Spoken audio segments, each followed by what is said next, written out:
Okay. I'm Helis Alpha. I'm just gonna go over the new uh, openings and endings to the Rewrite anime, which released yesterday. So yeah, I'm here at the first frame of the OP.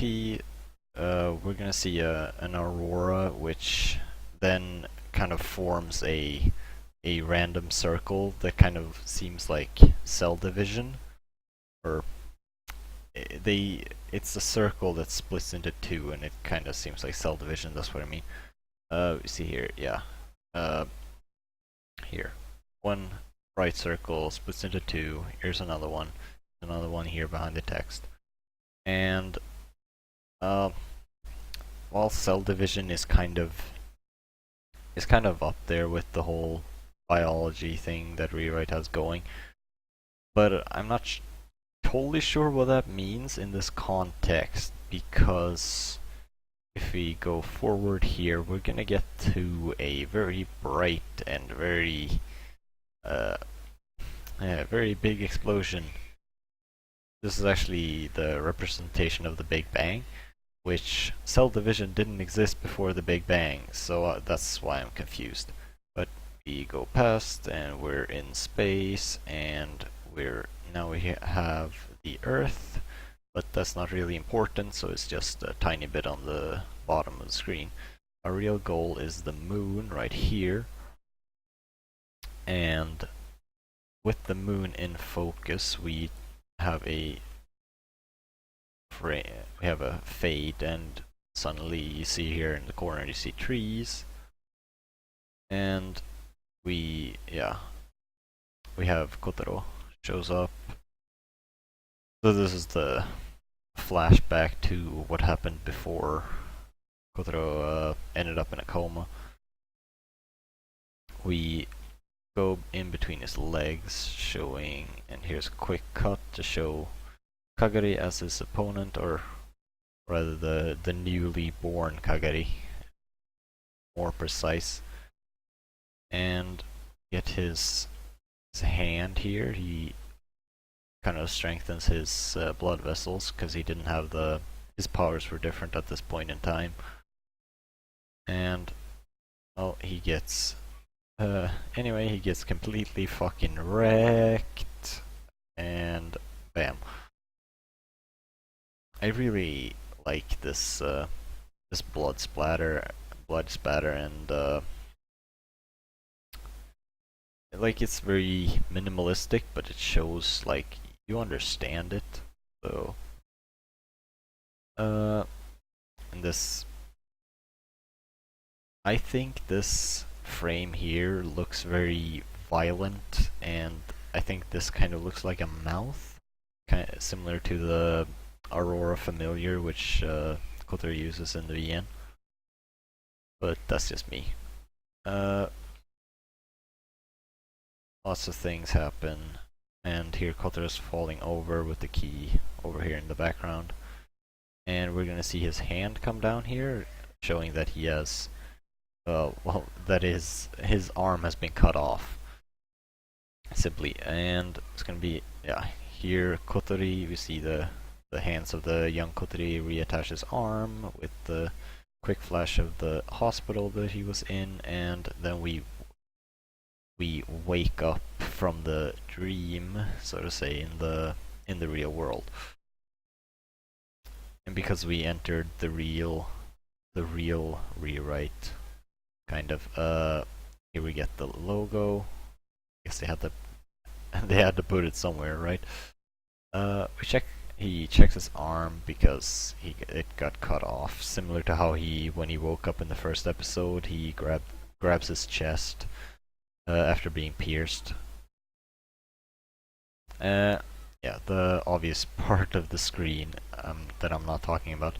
There's a paper doll on his bed, Shikigami, which has its arm ripped off, as if it either is a representation of Kotaro in the dream, or it could be that it took the hit for him. Kind of up to you. But yeah, now there's gonna be a chain of quick transitions. We're gonna get Kotaro gets a phone call from Kotori. He picks up his phone.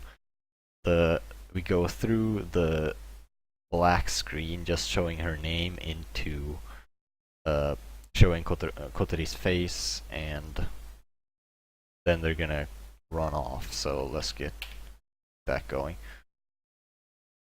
Yeah, I really like that transition. It's very cool. I don't know. Now we're running to school. Chibi zooms past them and transition into the mappy screen. We just have the two as the generic people icon. This icon of Chibimuth isn't actually in the game, so the foreshadowing. I don't know. We know there are changes to the rewrite to the mappy segments coming, but while the two of them are running to school, we the viewer trigger an event and take a look into the lives of the other heroines here, and kind of the ring expands from Chihaya's face. Very neat, I think, just in terms of shapes. And Chihaya, just as like to introduce the characters, like quirks, kind of. Chihaya, we have Sakuya, who's just being a suave, and Chihaya's flinging around this moderately big table like it's nothing. And here we have a very quick transition, or very quick cut that then is followed by a dolly, or I don't know if it's a dolly or just motion blur. It's both. It's supposed to look like both, I guess. But then Chizuru is kind of being a ninja and zooms, like dodges. And here, Toka isn't moving at this point. This is a still frame. It's gonna remain a still frame. But she gets moved to the right, and this triggers our camera to move. This is what I mean about neat transitions, and that happens a lot in this OP. There's like the next one is coming up after this, or at this when this scene switches from Juche to Akane. This is like the only like real awkward transition, I think, and it's still not really that awkward because while it doesn't cut on any visual cues, it cuts on the musical cues instead. Just get here. It's gonna be there. Quick cut. We have Akane just looking bored and Tsukuno looking very pained as she has, I don't know, been fishing or something. Oh, it's the Tsuchinoko fishing rod or whatever, isn't it? I guess. I wasn't sure what that was. But she looks like fuck my life kind of face. And Akane looks up, and here we're gonna have the characters arrive at the clubhouse, which is now a thing, even though it didn't exist in the VN. Yeah. Quick zoom out here shows Kagare in a place where no one can see her, and kind of observing the other 6 characters. Just really like, it doesn't really say. I guess it says something about her, like her actions, but what really is the best thing about this OP comes now. We get the ribbons that cover the screen, and here we start seeing shapes in the ribbons, and it transitions into this screen showing the heroines. In the VN opening, you had a similar thing to this, where the screen got divided into 5 horizontal pieces, or 5 pieces on lined up horizontally, that just showed the normal heroine sprites, and that came out of Aware and looked it doesn't look bad, but it's very quick and just doesn't have any lead way lead in or anything. This is bloody amazing, I think. Just how it goes from the ribbons into this and just kind of fades away here. Now we're getting into, obviously here are the most important characters they're saying here, and then we go into the lesser characters. Got Isaka reading the monthly tarot, drinking a lot of alcohol. I still think that they should have had like a cake instead. But because that's like more in his character, but it doesn't. I guess it doesn't actually show how like old and respected he is to be eating cake. Then we go quickly to the downtown area where this looks kind of it looks reminiscent of a generic like this kind of shot where you just have characters standing in a semicircle kind of, and the camera kind of rotates to show all their faces. It gets used a lot, but we have we have a couple of interesting things like the fence. You can see here there's a fence in between Imamiya and the other two, showing that he's cut off from them. He's not in the same area. And then Yoshino's trying to look cool as the pan goes, and surprise, Kotaro has played a trick on him. He's put a sign that says 10 seconds. I don't know why, but that's what it says at least. And now, actually, yeah, this is just a camera, the illusion of a camera spinning around. Here we get a semi weird cut where the flash, I can show you the flash from the pen here. This is gonna rotate in a clockwise fashion, and it's gonna cut to Inoue running towards the right end of the screen. So you've got the motions there like line up towards they line up with the motion towards the right side of the screen. Let's take a look at that. It's not the smoothest thing, obviously, but yeah. Here we have Inoue and the silhouette of Gil. She's trying to take a photo of him, and well, very quickly we see the shutter. This is 3 frames, so pretty much impossible to see the full one. Got Gil and Pani flying around in the sky, and see the camera. Camera shows only them, but without the camera, we can see that Kagari is floating there in the air. Even though that's the opposite of what it was in the VN. She was supposed to be able to. You can take photographs of her, while you can't actually see her with the naked eye, or you can see her. You're just not aware of it. Be technical, and now we're gonna fade into the arm of Kotaro, which obviously has a strong connection with Kagari. And yeah, give a thumbs up.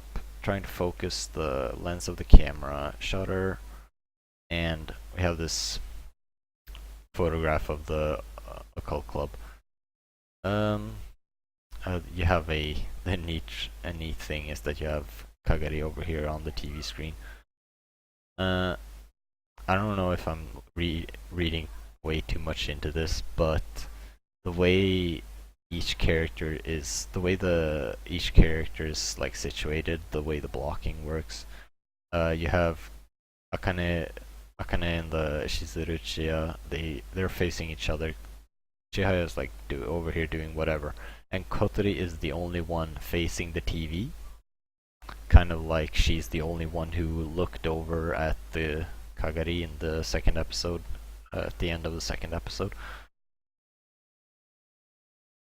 And yeah, we we make a cut to see that this is Kotaro looking at the picture on his phone at an unspecified point in time, and he makes a bit of a smile, but it quickly turns into a... Is this drawn on ones? This is drawn on twos. Yeah. I didn't expect it to be drawn on ones. Yeah, it turns into a bit of a somber smile as we... Come on, yeah. We fade into this and dolly back to show that the clubhouse and everything else in town has been ruined. So this entire message that we get here towards the end, obviously the OP looks pretty, other than the beautiful transitions, it's very it's pretty standard, just show all the characters doing random normal stuff. But now towards the end we see that we see the message of this is all Kotaro's reminiscing over what used to be. And yeah, I guess that's the OP. Now it's gotta find the ED. Oh, that's my program lags.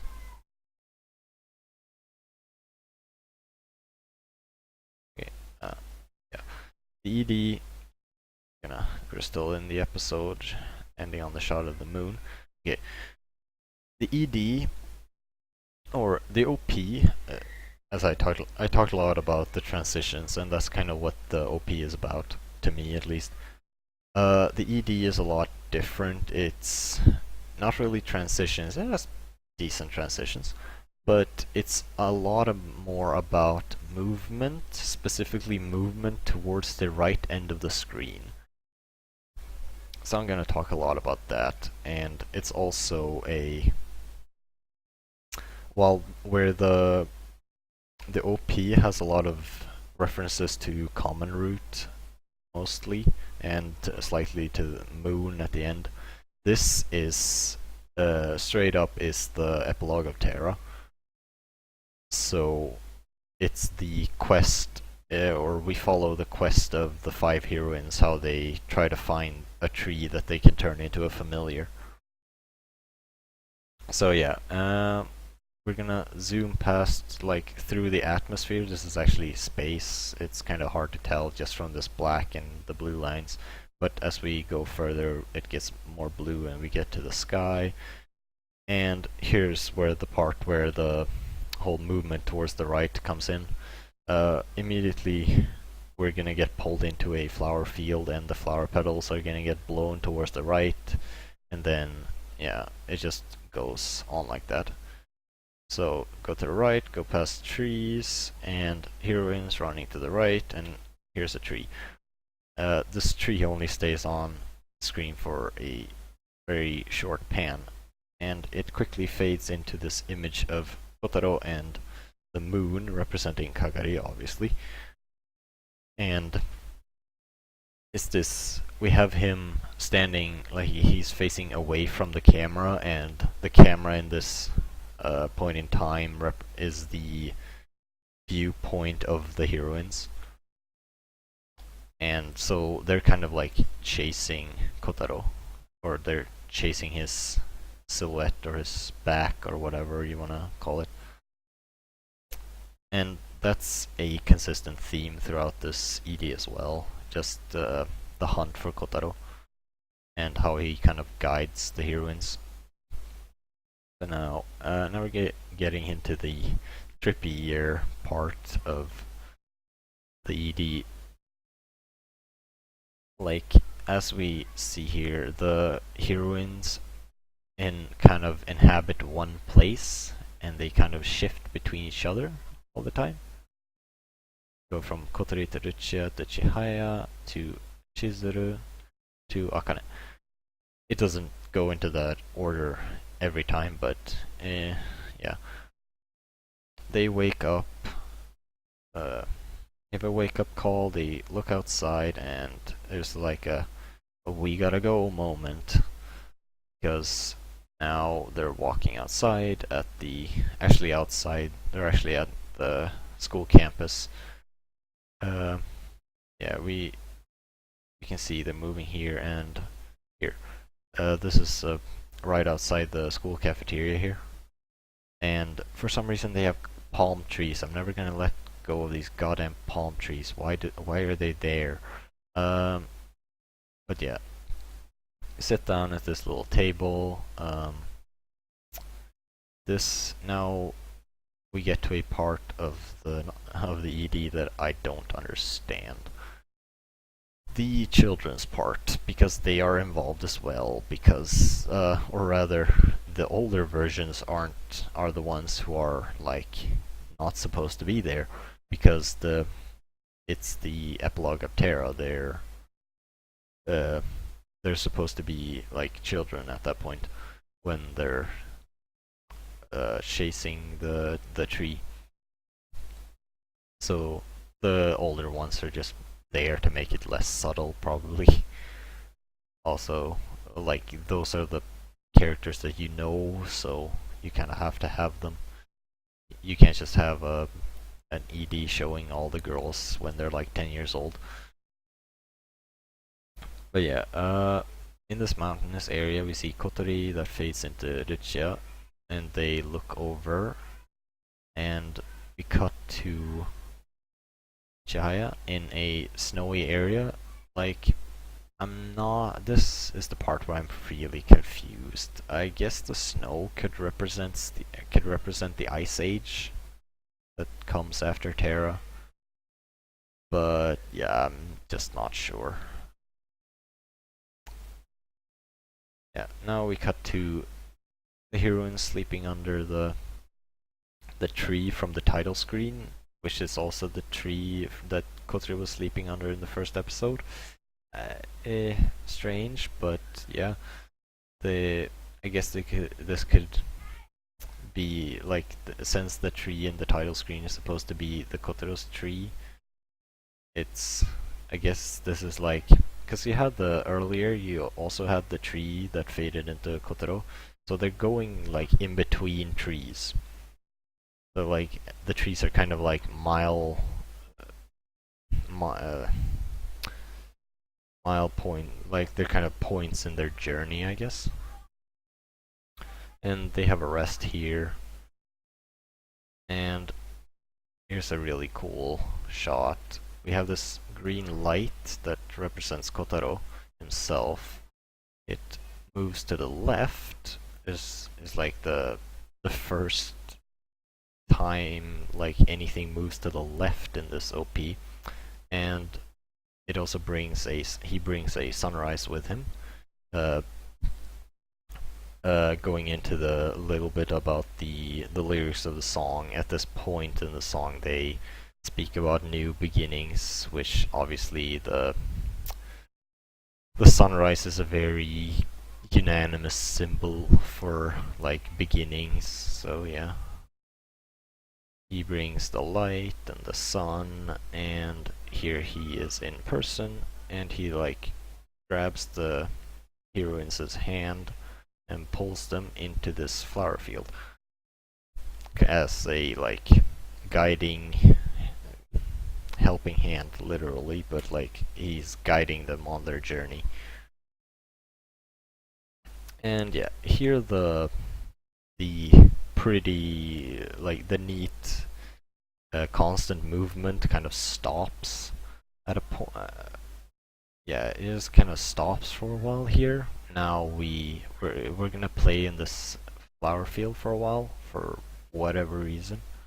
Not sure, but it makes for pretty imagery at least.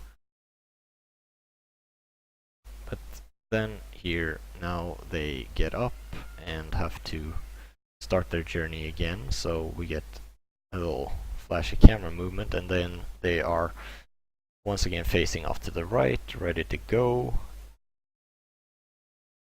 And here.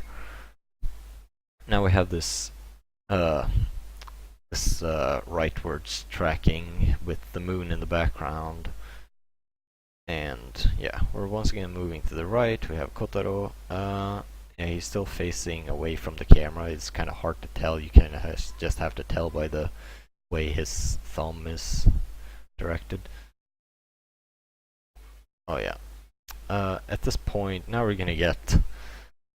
At this point, the heroines split from each other, and they are now separate entities again. But they're all moving, and we'll see in right at the end that they're all moving towards a single goal, which is Kotaro, because that's what we've been leading up to the entire ED. And Chihaya is running up this hill. I'm not sure why, because this is like the only one that I can't connect to one of the heroine routes. Because we'll see here, Akane, she's in the wheat field, obviously from her ending. Shizuru is in the ruined city, which is her ending. And Risha's in the sunflower field, and Kotaro is in the forest. Oops, that went by kind of fast. Yeah, and then we have young Shizuru, and this kind of feels out of place because Chihaya doesn't get in this segment, like past the flower field, Chihaya doesn't get an adult version of her, like the adult version of Chihaya doesn't show up, and Shizuru shows up in both versions. So I don't know, just inconsistent. They don't show absolutely everything. It's not a pattern. It kind of annoys me. But now we have these weird gray flashes. I don't know why, but everyone's like gathering in the flower field again, and they're all moving away from the camera.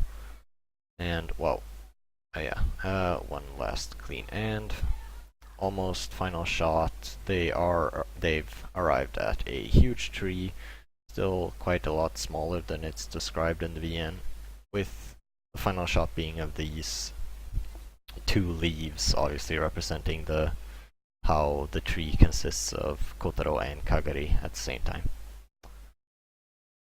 So yeah, that's my overview of the OP&ED from Rewrite.